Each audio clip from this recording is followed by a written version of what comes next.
Hi, I'm Marco Zamuner, winemaker for Magnotta Winery, and today we're going to talk about our Sparkling Ice, which is a Sparkling Icewine. First of all, we have to start by saying that Magnotta Winery was the very first winery in Canada to produce this product. This is not fermented in bottle. This is a wine that is fermented in a Charmat method, in the Charmat tanks. So this wine starts, of course, with our award-winning Vidal Icewine. Basically, we harvest the grapes the very same way we make the normal ice wine.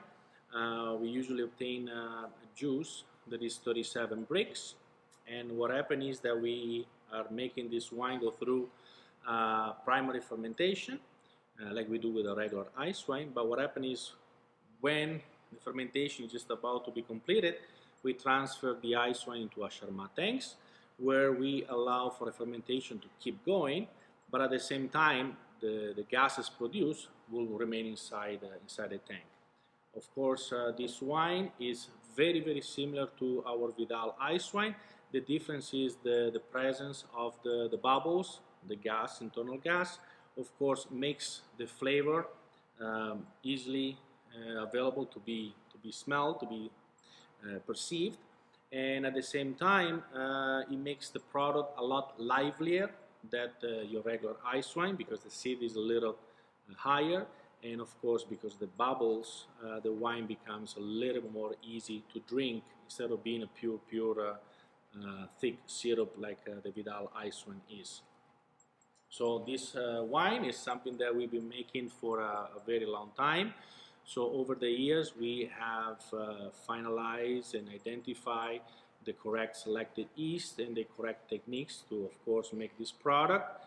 Like all ice wines, you have to be really patient with the fermentations, because it's such a high concentrated product in terms of residual and natural sugars that it does take a long time for it to fully complete.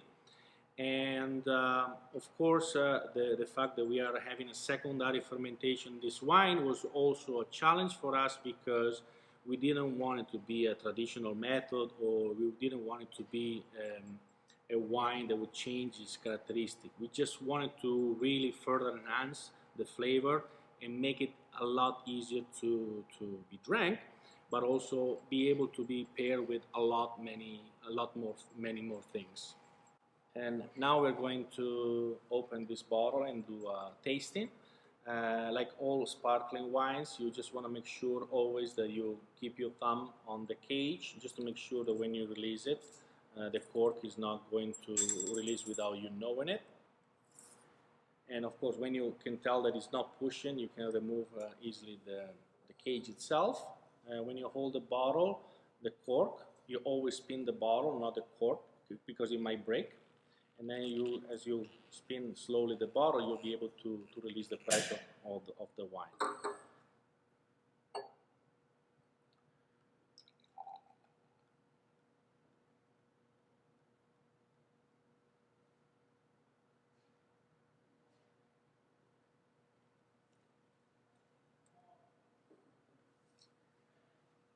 As you can see, this wine presents a very medium gold color.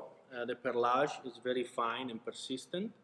In terms of flavor, of course, this wine presents all the wide range of tropical flavors, pear as well, apple, that are typical of this product. But because it's a sparkling wine, this flavor comes very much more livelier than you would expect them to.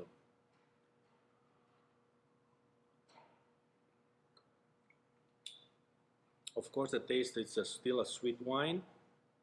It's like pretty much drinking candies, and it's a wine that really pairs up with all kinds of sweets, desserts on its own. Of course, this is a beautiful wine to finish a meal or finish a dinner.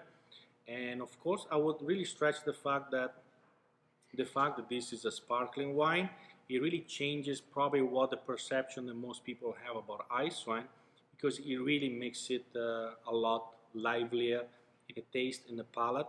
So I think maybe even people that usually are not really into ice wine. I think this is a crossover product that will really make people like the ice wine itself.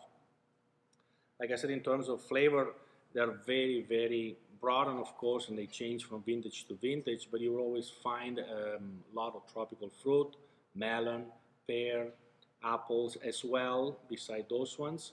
And of course, there's a candied flavor that you feel in this wine that comes from the high concentrations of sugars and the caramel. Sometimes, especially in certain vintages, you have red berries into it, like raspberry, like strawberry. So this is a wine that really pairs well with a lot of different kinds of sweets.